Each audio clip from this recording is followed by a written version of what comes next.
کی ضرورت ہے اس میدان میں ہم پورے طور پر آ جائیں۔ اللہ رب العزت والجلال سے دعا ہے کہ صحیح معنی میں جس طریقے سے اس نے ہمیں کتاب و سنت کی راہ دکھائی ہے،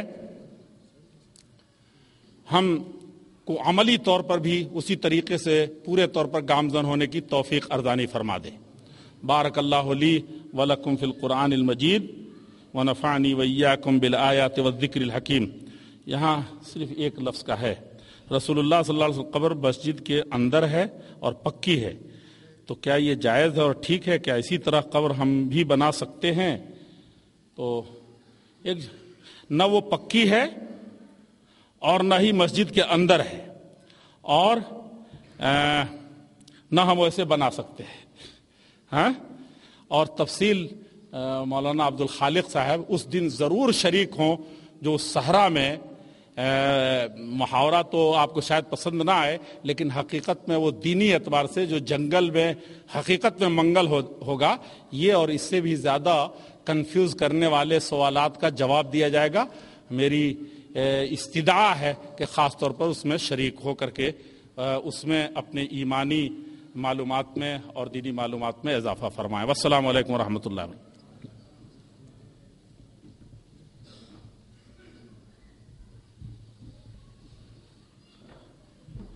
ماشاء اللہ، آپ نے بہت ہی تاریخی اور پرمغز خطاب سنا اور کافی معلومات حاصل ہوئیں۔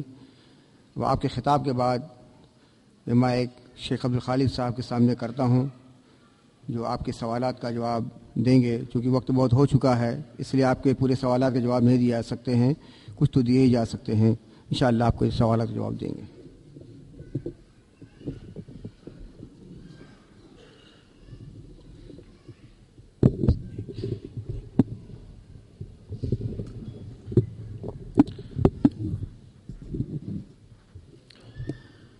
بسم اللہ الرحمن الرحیم، الحمد للہ رب العالمین، وصلی اللہ علی اشرف المرسلین وعلی آلہ وصحبہ اجمعین۔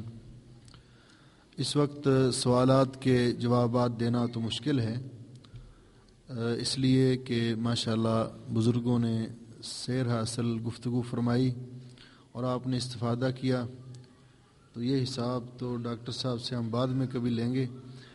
لیکن ایک یہاں پیغام آیا تھا کہ مورخ اہل حدیث جناب مولانا محمد اسحاق بھٹی صاحب نے تمام احباب کے نام سلام بھیجا ہے۔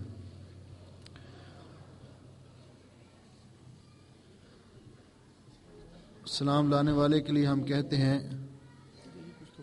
علیکہ وعلیہ السلام ورحمۃ اللہ وبرکاتہ۔ ایک اعلان یہ ہے کہ کل جمعے کے دن انٹرنیشنل اسکول پاکستان میں ایک فری میڈیکل کیمپ کا اہتمام کیا گیا ہے، جہاں مریضوں کی شوگر، ہیپاٹائٹس، TNT، یرقان اور اس طرح کے جو مرض ہوں گے ان کا فری میں چیک اپ کیا جائے گا۔ تو یہ تقریباً نماز جمعہ کے بعد یعنی 1-1:30 بجے کے بعد یہ شروع ہوگا کیمپ اور 7 بجے تک جاری رہے گا۔ تو اس میں بھی جو احباب چیک اپ کروانا چاہتے ہوں، بڑے ماہر اور قابل ڈاکٹر حضرات وہاں موجود ہوں گے۔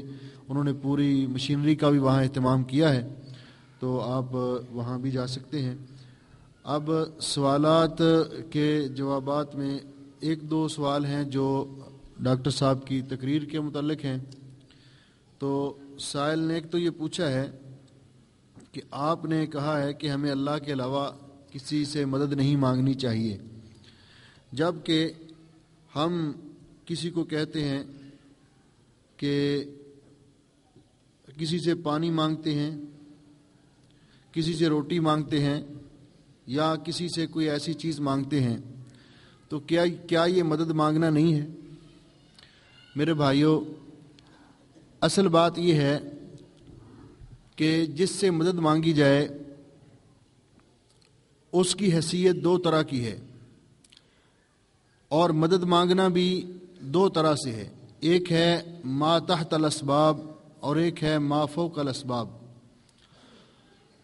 ما تحت الاسباب جو کسی انسان کے بس میں ہے مدد کرنا یا مانگنا، مثلا اپنی اہلیہ کو کہا کہ مجھے روٹی پکا دو یا روٹی پکڑا دو، یا کسی سے کہا کہ مجھے پانی کا گلاس دے دو، تو یہ مدد مانگنا اس کے بس میں ہے، اس کے استطاعت میں ہے. لیکن اس کے بارے میں قرآن پاک میں واضح طور پر یہ ارشاد موجود ہے، تعاونوا علی البر والتقوی ولا تعاونوا علی الاثم والعدوان. تو یہ تعاون ہے، لیکن جس مدد مانگنے سے منع کیا گیا ہے وہ ہے کہ ایک کام کرنا کسی کی استطاعت میں نہیں ہے. اس کی ایک مجھے مثال یاد آئی ہے، جو یہ اپنا تذکرۃ المناظرین میں ایک واقعہ لکھا ہوا ہے کہ ایک دفعہ ہندوستان میں ایک مناظرہ ہوا کہ قبر والے جو فوت ہو گئے ہیں یہ مدد کر سکتے ہیں کہ نہیں کر سکتے. تو دو فریقین کے مابین یہ مناظرہ جاری تھا. تو ایک غیر مسلم وہاں آ گیا، اس نے کہا بھئی میری بات سن لیجئے، آپ خود فیصلہ کر لیں. میں ایک دن جانوروں کے لیے چارہ اٹھا کر جا رہا تھا، تو یہ جو مسلمانوں کا قبرستان ہے اس کے پاس آ کر وہ مجھ سے وہ بوجھ گر گیا.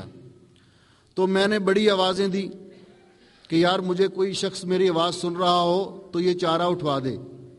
تو کہنے لگا پورا قبرستان بھرا تھا، کسی نے اٹھ کر قبر سے مجھے چارہ نہیں اٹھوایا.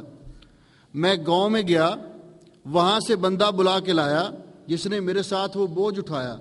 تو اس سے میرا تو یہ عقیدہ بن گیا کہ جو بندہ زندہ ہے وہ چارہ اٹھوا سکتا ہے، وہ تو کر سکتا ہے، جو فوت ہو گیا ہے اس کو میں آواز دی کوئی بھی نہیں اٹھا. تو یہ چیز کہ اللہ تعالیٰ حی قیوم ہے، اللہ رب العزت نے فرمایا ہے کہ جب کوئی مشکل تمہیں آئے تم مجھے پکارو. اور اللہ رب العزت سے جب بھی کسی نے پکارا، قرآن میں بے شمار واقعات ہیں آپ صاحب نے بیان کیے، لیکن جو کسی کے بس میں نہیں ہے وہاں انسان کو خود سوچنا چاہیے کہ اللہ رب العزت فرماتے ہیں کہ میں حی قیوم ہوں، مجھے نیند تو بڑی دور کی بات ہے، اونگ بھی نہیں آتی. وَنَحْنُ أَقْرَبُ إِلَيْهِ مِنْ حَبْلِ الْوَرِيدِ، اور ہم آپ کی شارگ سے بھی زیادہ قریب ہیں. تو اللہ رب العزت کو چھوڑ کر جو شارگ سے بھی زیادہ قریب ہے، جو حی قیوم ہے، اور اللہ اس کی بھی سنتا ہے جو بول نہیں سکتا، زبان اس کے پاس قوت گویائی نہیں، اس کے دل میں جو خیال آتے ہیں اللہ تعالیٰ ان کو بھی جانتا ہے، دل کی دھڑکنوں سے بھی واقف ہے. اس سے نہ مانگا جائے، اور جو فوت ہو گئے ہیں اور ہزاروں میل دور ہیں ان سے مانگا جائے، تو جو کام ان کی استطاعت میں بھی نہیں ہے. تو حافظ صاحب کا اشارہ اس طرف تھا کہ جو چیز ما فوق الاسباب ہے، جو انسان کے بس میں نہیں، اس کے مقدور میں نہیں، وہ اس سے مانگنا. یہ چیزیں جو تعاون کے سلسلے میں آتی ہیں ان کا یہ مراد نہیں تھی.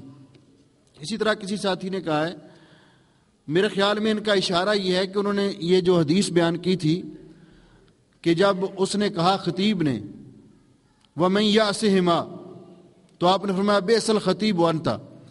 تو بھائی نے لکھا ہے کہ کلمے کے اندر بھی تو دو چیزیں ایک ساتھ ہیں نا، لا الہ الا اللہ محمد الرسول اللہ. تو کلمے کا ایک جز کا جو انکار کرے گا، تو بھائی بات ایسے نہیں، کلمے کے ساتھ لا الہ الا اللہ کے ساتھ محمد الرسول اللہ صلی اللہ علیہ وسلم ان کو ذکر کرنا، کیا اس کے ساتھ یہ لازم آتا ہے کہ رسول اکرم صلی اللہ علیہ وسلم اللہ کے شریک بن گئے ہیں؟ بلکہ جو کلمہ شہادت ہے اس کے اندر اقرار کیا ہے؟ اشہد اللہ الہ الا اللہ وحدہ لا شریک لہ واشہد ان محمدً عبدہ ورسولہ. تو اس لیے اس کے ساتھ رسول اکرم صلی اللہ علیہ وسلم کا الوہیت کے اندر شریک ہونا لازم نہیں آتا. یہ اپنے فہم کا قصور ہے. ہم اللہ تعالیٰ کی وحدانیت کا اقرار کرتے ہیں، اللہ رب العزت کو معبود برحق سمجھتے ہوئے، اور نبی کریم علیہ الصلوۃ والسلام کی رسالت کا اقرار کرتے ہیں، آپ کو اللہ تعالیٰ کا بندہ اور رسول ہوتے ہوئے. تو اس لیے دونوں کا، ان باتوں کا آپس میں کوئی جوڑ نہیں بنتا. تو یہ اعتراض بھائی نے پتہ نہیں کس سینس میں کیے. بہرحال اس کا یہ معنی ہے جو میں نے آپ کے سامنے بیان کر دیا. ایک ساتھی نے لکھا ہے کہ ہم جو درود پڑھتے ہیں مختصر، یعنی صلی اللہ علیہ وسلم، کیا یہ بھی کسی حدیث کے اندر موجود ہے؟ جب کہ آپ کہتے ہیں کہ ہم حدیث پاک کے علاوہ کوئی اور بات نہیں کرتے. تو یہ حدیث پاک کے اندر موجود ہے. مسلم شریف کے اندر کتاب الایمان میں رسول اکرم صلی اللہ علیہ وسلم نے جب باقی انبیاء علیہ الصلوۃ والسلام کا ذکر کیا تو فرمایا عیسیٰ صلی اللہ علیہ وسلم، موسیٰ صلی اللہ علیہ وسلم، ایک تو رسول اکرم صلی اللہ علیہ وسلم نے وہاں فرمایا، حدیث کے اندر موجود ہے.